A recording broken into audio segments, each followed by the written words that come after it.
at ignou.ac.in or call us at the given number. Thank you and best wishes.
Namaste viewers. Today we are going to discuss about the human security.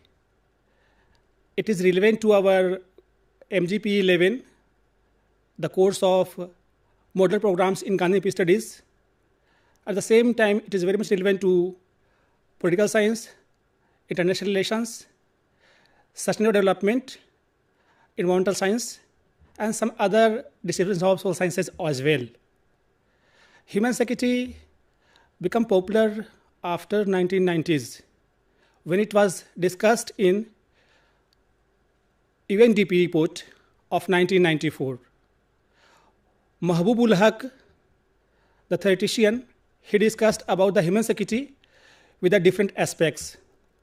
At first, we would like to engage the debate between human security and national security, traditional security, and non-traditional security. Traditional security discusses about the security of the state. Earlier it was conception, or you can say misconception, that if the state is protected, not threatened, then the entire population who resides in that territory are safe and secured. It simply connotes that if the state is free from vulnerability, free from violence, then in that case, the population is also very much protected.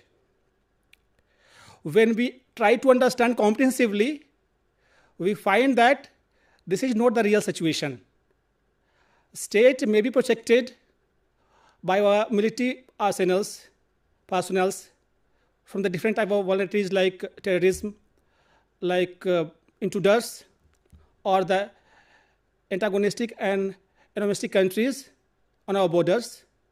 But at the same time, it is found that in the 21st century, if the state are not the part of the war, battle, or conflicts, still the people who resides in that country or citizens of that territory, they are vulnerable for the different type of threats like diseases, like environmental degradation, pollution. We are going to engage different aspects of human security. There are substantial difference between national security and human security. But human security is all inclusive. All the aspects of the national security are already the part of the human security. Human security discusses about the economic security, food security, personal security, community security, environmental security, political security, and some related aspects like social security also. But the national security, that has only one agenda, that for criteria of state, that is sovereignty, population, well-defined territory, and government. These were the integral part of the state, and it is considered that if the territory is secured, the state is secured. It was found later on that it is not the same situation. The problems of war, at least the World War First and Second, that we had already faced during the 20th century, and it was determined that the same type of war shouldn't be happen in the near future. The recent event of COVID-19 pandemic and the other diseases which make human beings vulnerable, and we find that human beings are losing their precious life not due to only the borders violation or borders penetration, but they are dying of hunger. They are suffering from due to unemployment or their livelihood.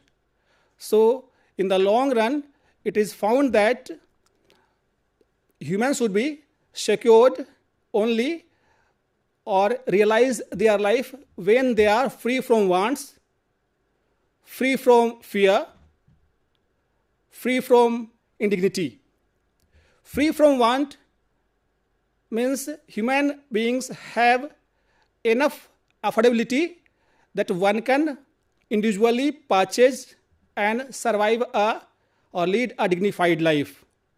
Fear from violence or fear from or freedom from fear is in the context of violence, that you are not vulnerable. You are socially secured. You have protection of the state. So both the aspects, free from wants, that is free from hunger, and lead a dignified life. One has the livelihood and resources access, and free from fear means they are not vulnerable to the violence. That is common phenomenon when we contextualize the necessity. The aspects of the necessity are already inherent part of human security. We have already engaging the discussion that freedom from fear is not enough. Freedom from wants is also an integral part of the debate of security to make human being safe, secured, and well protected. There is debate of traditional and not traditional security. So in the traditional security, we discussed about state, military defense, the border security, and among the non-traditional security, we engage discussion on pandemic, like climate change, and cyber security as well. So human security that offers a bridge between the different type of vulnerability to the human beings or threat to the entire human civilization. Like climate change become a very huge global phenomenon, and we are organizing different meetings every year. You have heard about COP26, in which our Prime Minister have already pledged that we will try to meet the target of free from the use of non-renewable resources by 2020. That is, there are different aspects to make our environment and ecology safe and secured, and we are very much on the path of attaining the place.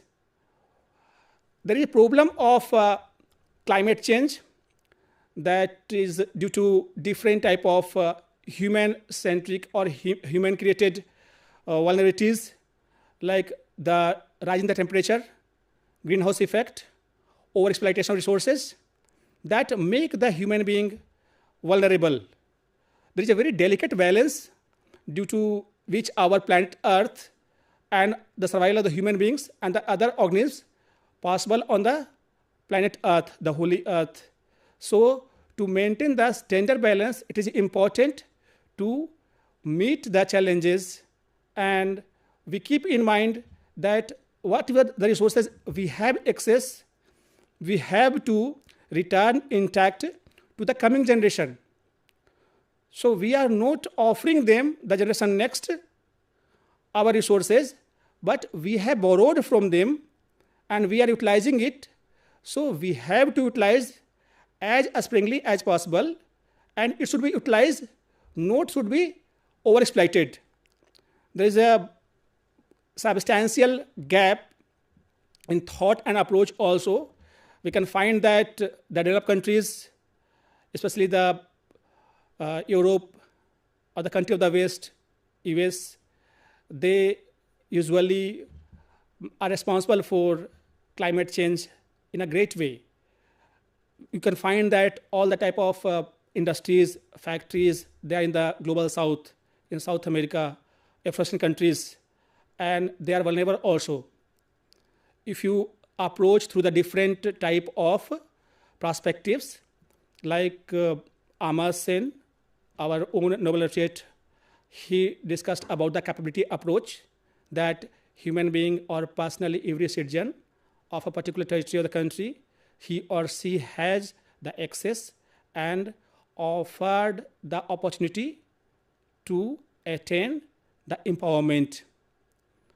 We can find that our neighboring country like Bangladesh, through microfinance, especially to the women who are vulnerable section of society, they empowered and emancipated through microfinance approach.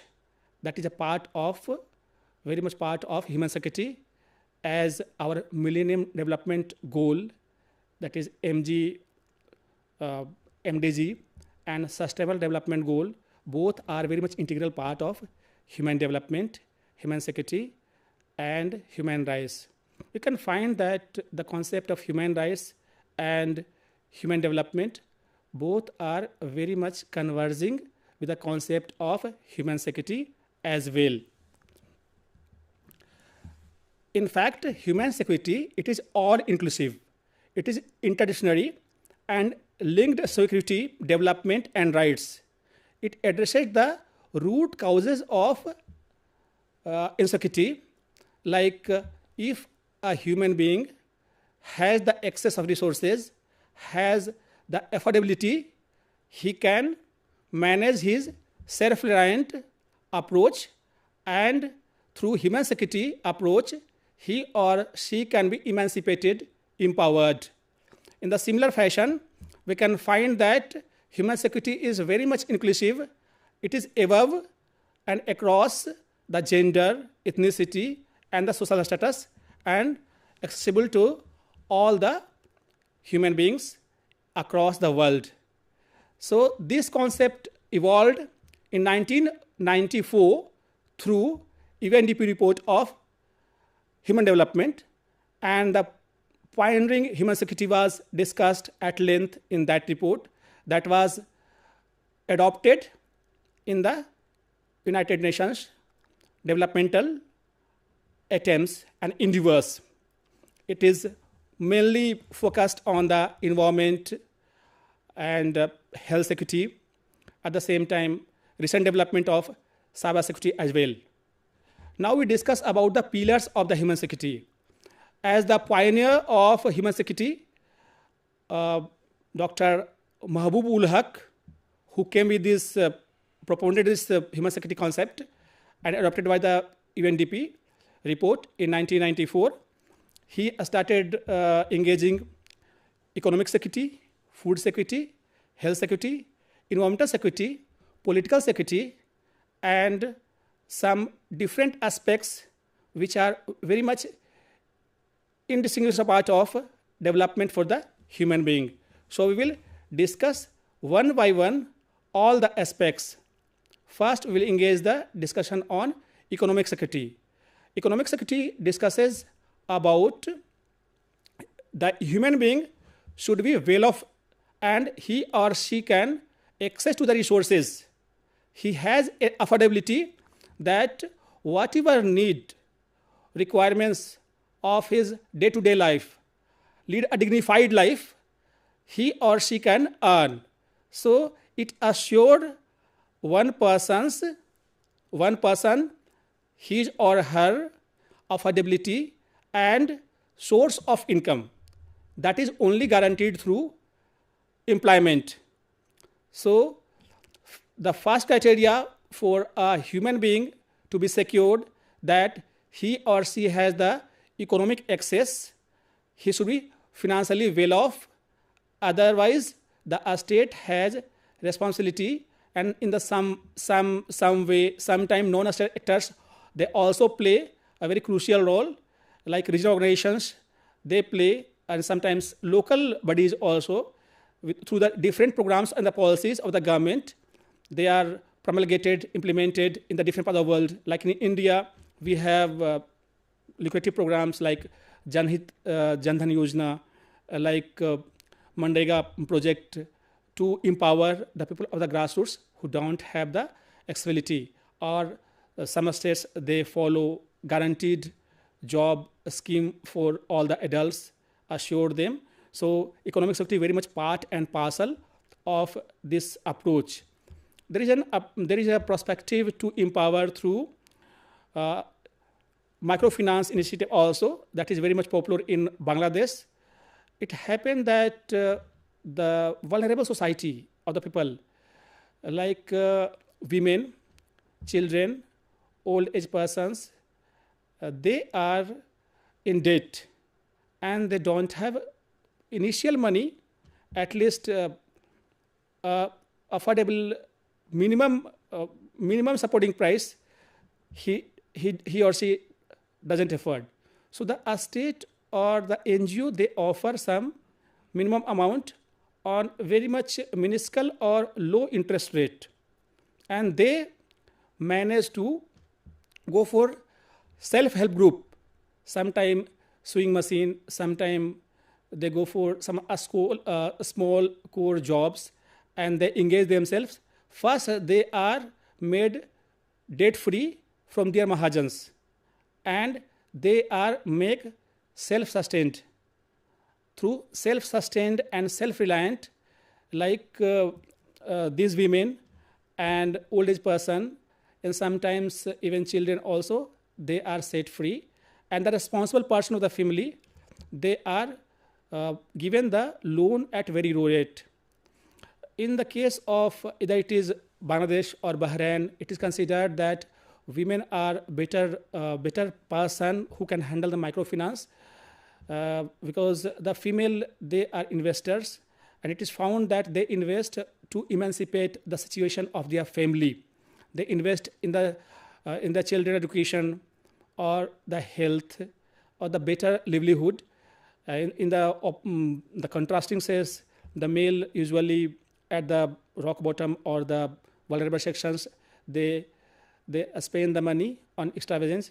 If they gain some huge amount through microfinance, they invest those money, or they just waste those money for the party with the friends, or sometimes they go for gambling, sometimes for drink. So they offer the loan to the women, and it is found in the long run that women are able to emancipate the lower strata of the population, and that has a domino effect. The same type of idea is also very much adopted by the government of India also, and you can find different type of program and policy at the panchayat level or at the grassroots. They are also offer different type of financial aid. Connection to the poverty elevation, government has offered and promulgated different type of policies and programs to emancipate, especially the vulnerable sections of society, to empower them and access the resources.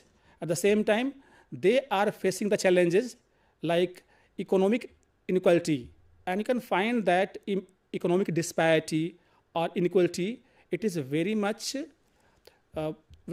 common phenomenon in the developing and underdeveloped countries.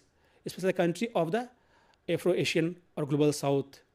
So through proper aid, we try to help our population to emancipate through financial aid, and if they become capable, they pay off also. So there is sky is the limit, and this through economic empowerment, the society or the lower strata of the people, they are getting empowered.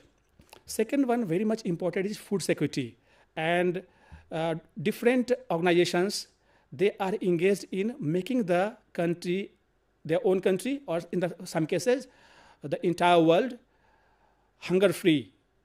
Means ensured not only food but nutritious food for well-being, healthy lifestyle. So there are different organizations and different programs. Different organizations, different programs are run by the respective states as well as non-state actors also, to ensure nutritious food to their population. Like in India, before 1970s, there was vulnerability and we have food threat. The people don't afford food every household. We can realize that in that phase, in 1970s, India go for the Green Revolution, and World Food Corporation also, they are making a great effort.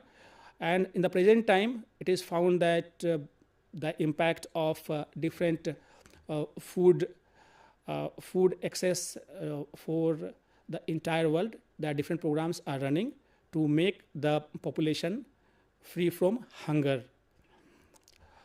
Third aspect is health security, that is very much integral part of human security. We will study about post-COVID phenomenon and challenges. In that case, we can find that health security is very much inclusive in nature. Like we faced COVID-19 pandemic, and with the concerted efforts of the different countries, we managed to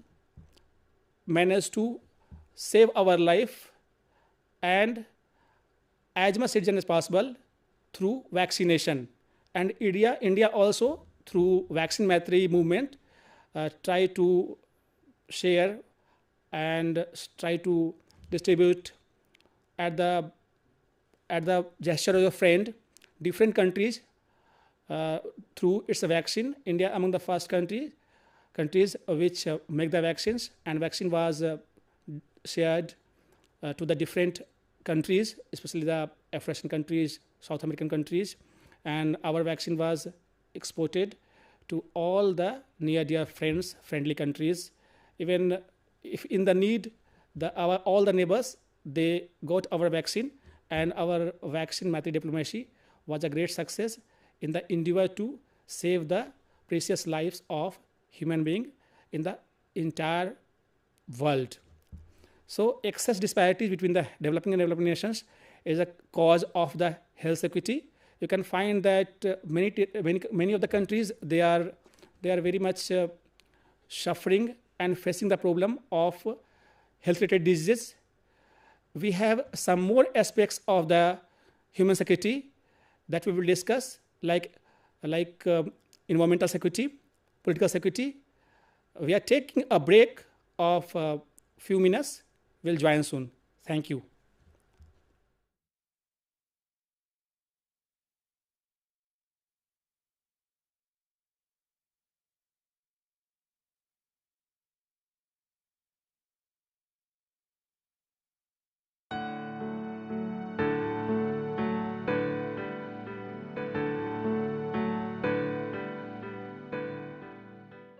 Hello learners, here's a good news for you.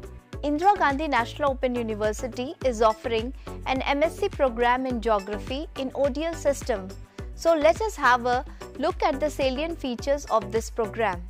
First, the program objectives are to enable the learners with a better understanding of Earth and its processes, to orient the learners towards geographical research, and to prepare them for current and emerging job opportunities. The target group for this program is graduates in any stream.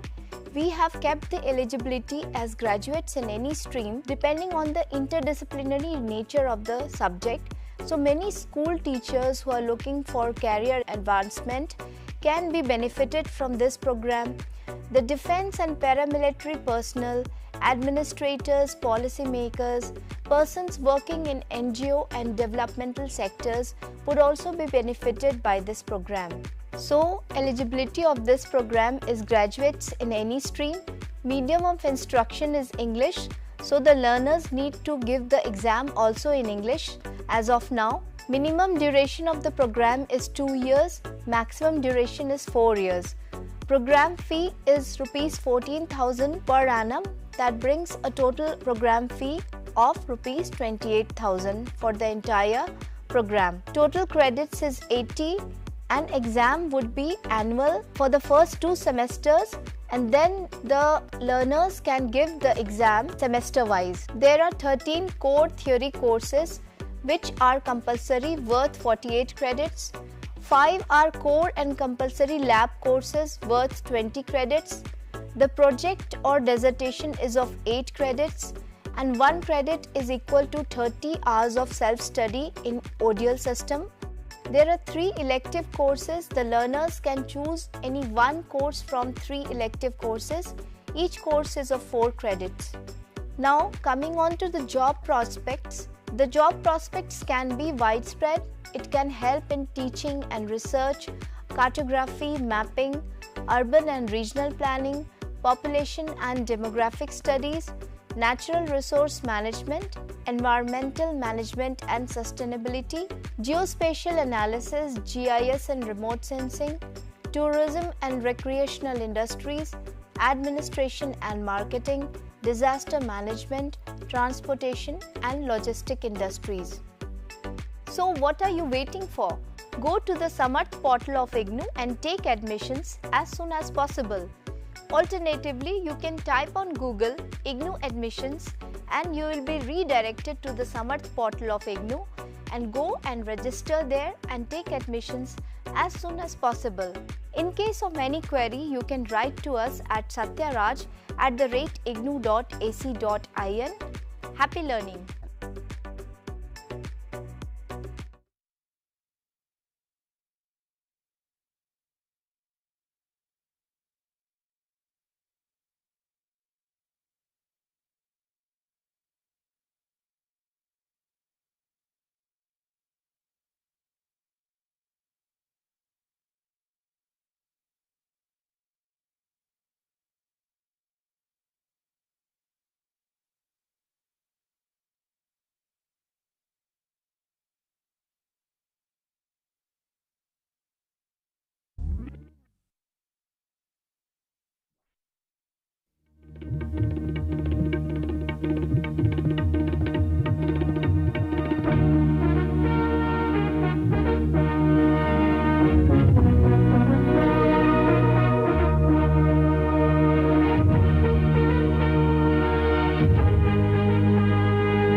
Friends, we are discussing human security.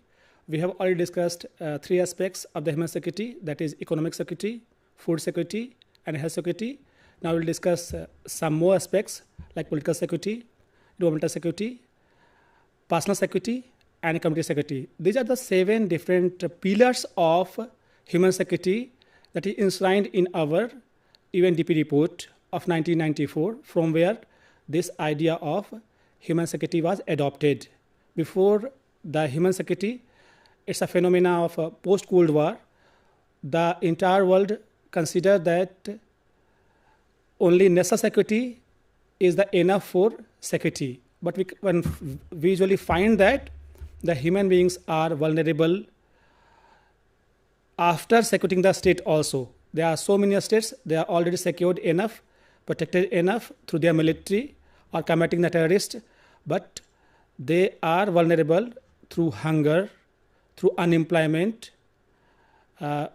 rampant poverty, and domestic violence as well.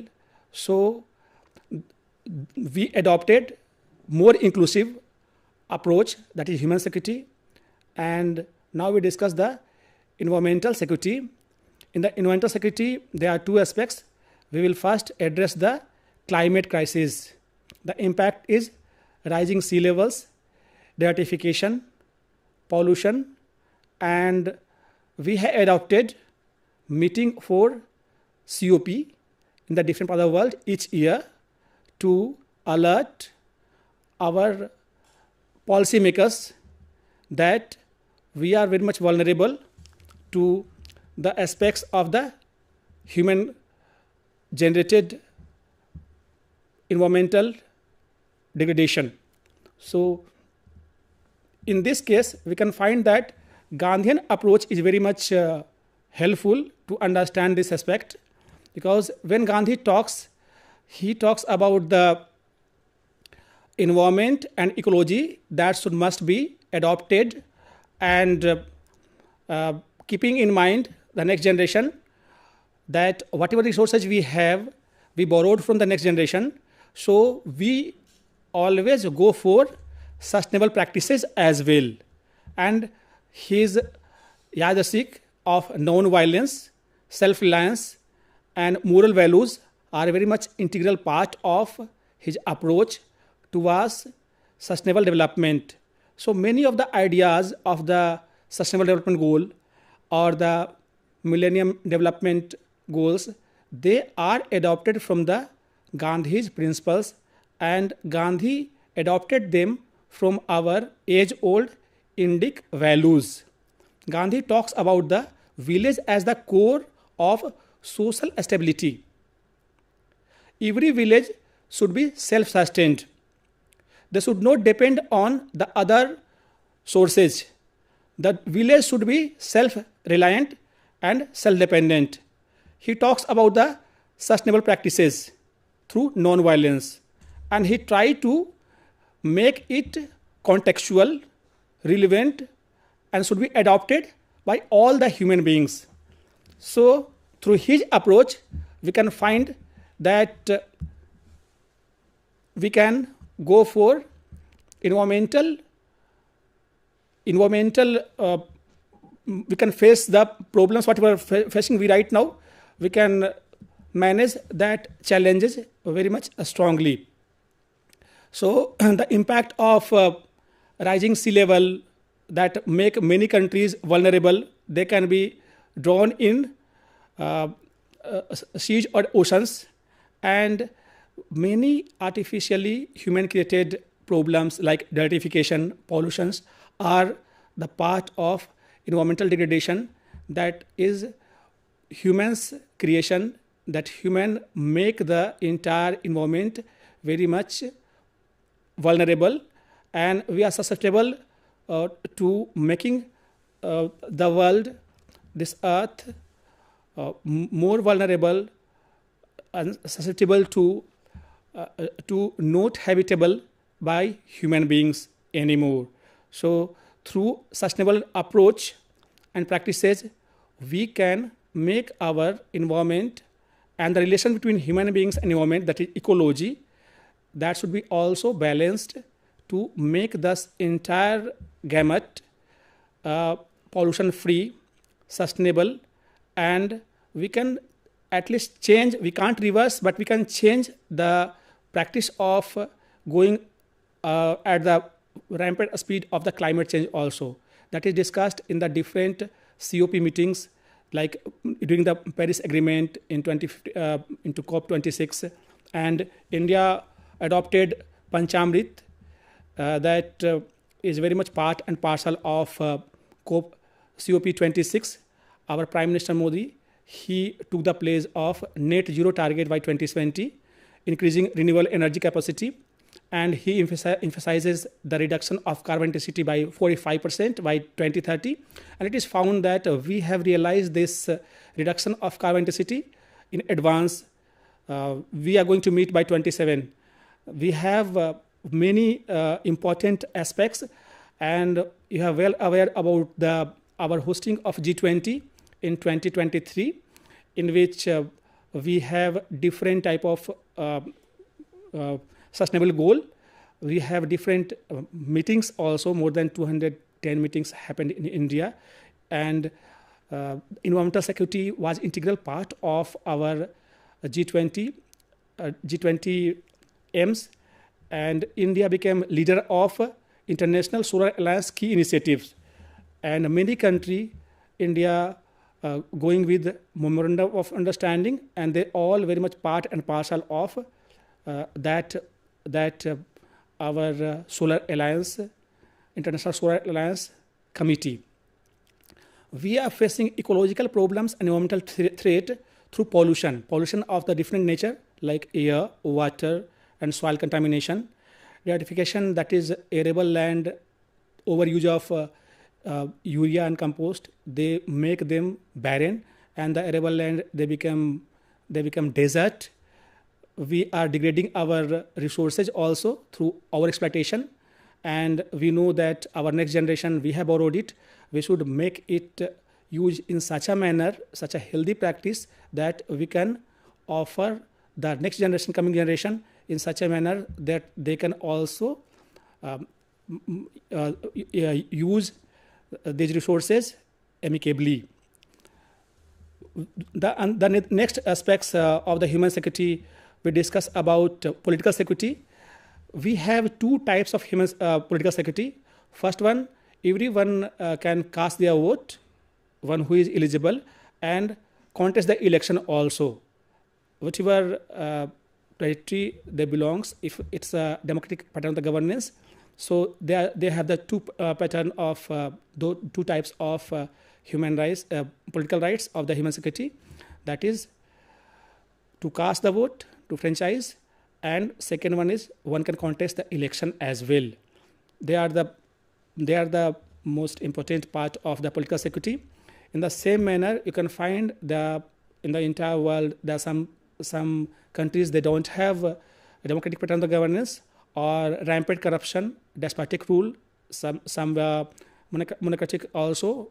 So in those countries, civil liberties movement happened over there, and in that case, you must have heard about the Arab Spring of 2011 in the Arab countries that started in the Morocco. It's a country of North Africa, and that was against the despotic rule of the ruler, and it started in Morocco and proliferated in the different parts of North Africa. At the same time, the other Gulf country also, they realized the movement. Even in North Africa, you can find that Egypt, Mauritania, Morocco, Algeria, Tunisia, and in North African countries, and Gulf country also, in the some country, especially Bahrain, that was highly influenced by entrapped by the Arab Spring because of the excess repressive rule of their rulers or the head of the state.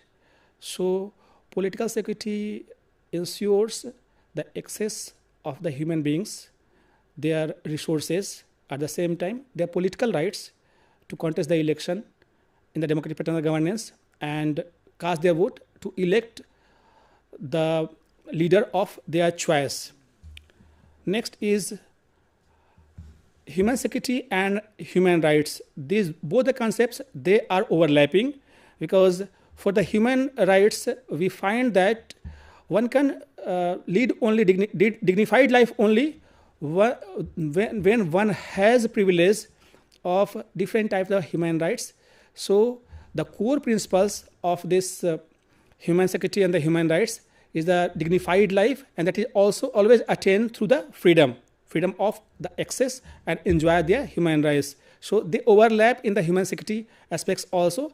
I have already discussed about the freedom from want and freedom from fear. Freedom from fear discusses about engages the debate about freedom from violence, means feel safe and secured, and the other aspect, freedom from want, means freedom from hunger, and one has employment or access to employment opportunities enough that one can one can engage himself or herself to earn and lead a dignified life. There is a debate between individualistic rights and the community well-being also. And for the community, we can find that community has their own decisions, and that become advocacy of every human being. So on behalf of a community, of human beings of a particular place, the community take the decision, and it happens in the different part of the world, especially the examples like Rwanda. In Rwanda, rehabilitation effort was done after or post genocide, and in the present time also there are so many war-ridden countries like South Sudan, or in the present time Confederation is leading in Mozambique. So in that context, community try to make the individual rights more secure and safe. Human development is very much integral part of human security. Security is assured only when the society or the state is in the path of development. Intersections and the mutual reinforcement regarding the human security and the human development. Like we have heard about the Amartya Sen. Amartya Sen, he came with the idea of capability approach. In capability approach, he considered every entity, human being, should have access to the opportunity. One should be made capable. And the best way to make a person capable is to educate him or her from the very early age. And the country which practices child labor, that is also banned or illegal in many of the societies and the countries as well. In the same spirit, for the human development, when we adopt Gandhian approach, we can find that one should lead a dignified life and self-reliance that we find in Gandhian approach of Gram Swaraj.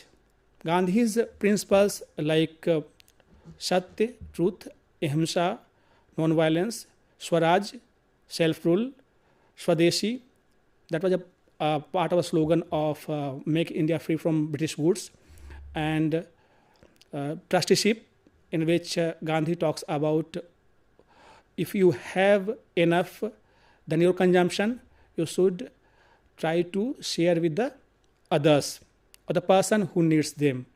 You can find that through Gandhian principle of trusteeship, many post-Gandhian leaders like Vinoba Bhave, he adopted that principle, and he led a movement of Bhudan in which persons, especially who has large land bank, they donate, and that was redistributed among the vulnerables or the person who are landless. So that attempt was happened in post-Gandhian era, and these all principles, either Gandhian principles or Amartya Sen's capability approach or microfinance approach for the human security, they are very much part and parcel, and they synchronize. They have the synergy with the SDM, that is education, health security, inequality. Gandhian perspective we have already discussed, and among the capability of the Amartya Sen, I would like to say that Development as Freedom is the name of the book, and in which he discusses about the expanding choices and opportunities that should be accessible to every human being in the society. Capability approach, the center core value is the development policies. So the state should adopt such a programs and policy that make the human being capable, that he or she can access the education, at the same time that will connect it to the job or employment. This capability approach addresses the problem of inequalities among the people. At the same time, systematic barrier that can also be free the vulnerable person of the societies, and this approach will very, very much helpful in empower the people. And the core sector were health, education, social welfare. So this capability approach is very much part and parcel of our human security. We have already discussed about at length about the human security. Human security has direct face-off with the national security, because still people think that if the border is secured, if border is porous, or if it is not secured, then there is no value of the human security. So there is criticism of the human security as well. In that context, there is a debate on that human security is all inclusive, and that leads to not focused on particular problem. Overly broad definition dilutes the focus. There are challenges in operation. It looks very much attractive, very much charming, captivating, but we approach to realize or try to implement different programs and policies of the human security. It seems unattainable. Sometimes it seems impossible, and sometimes it is considered that the very much approach is not very much humanistic in approach. They are Western laden or West inspired approach. So there is tension between the human sovereignty and the individualistic right also. We can find that huge human security debate happen in the West, and in the post-colonial debate, we have the different perspective, like we discussed about the human capability approach of Amartya Sen. We discussed about the Gandhian approach of self-reliant and sustainable practices through which we can attain the human security. At the same time, we have critical approach of the post-colonialism, in which we find that West ruled almost most of part of the African countries, and all these colonies, they were subjugated and exploited by the colonizers or the imperialistic powers like UK, like France, Germany, and Portugal. They colonized different African countries. In some cases, South American countries also, they had the penetration. So it is the human security approach sometimes criticized, because whenever they have to intervene in the personal endowment of or a space of these developing countries or of global south, they made excuses like humanitarian intervention, that they are going to civilize, they are going to democratize the society, or there is some events of exploitation or harassment of vulnerable sections of the society, and they intervene. That is also considered a part of the human security, and make them those states very much part and parcel of new colonial mission through which they exploit through economic relations. So there are different aspects of the human security, like lack of accountability mechanisms. No one considers that they are responsible for these aspects. Like for the border security, we have the state, they come forward. Over-reliance on the international organizations. If the state are facing hunger, unemployment, uneducation, illiteracy, or vulnerability to the disease, who will come forward? We can find that the NGOs come forward, but they are very selective, and states in the international relations, they go for the national interest. So if they came with any lucrative idea to empower any society or the people of any particular territory, they have their own agenda. Like you can find that most of the South Asian countries, Nepal, Bhutan, Myanmar, Bangladesh, Sri Lanka, Maldives, they all, including Pakistan also, they all are debt-ridden and debt-ridden by China. And in the long run, they found that it's a debt diplomacy of China. They became vulnerable, they are entrapped, and they came with so many terms and conditions, like its program and policy of BRI. So countries, they try to invest in vulnerable sections of the society, or the country which are gullible, which are at lower end, which are developing countries.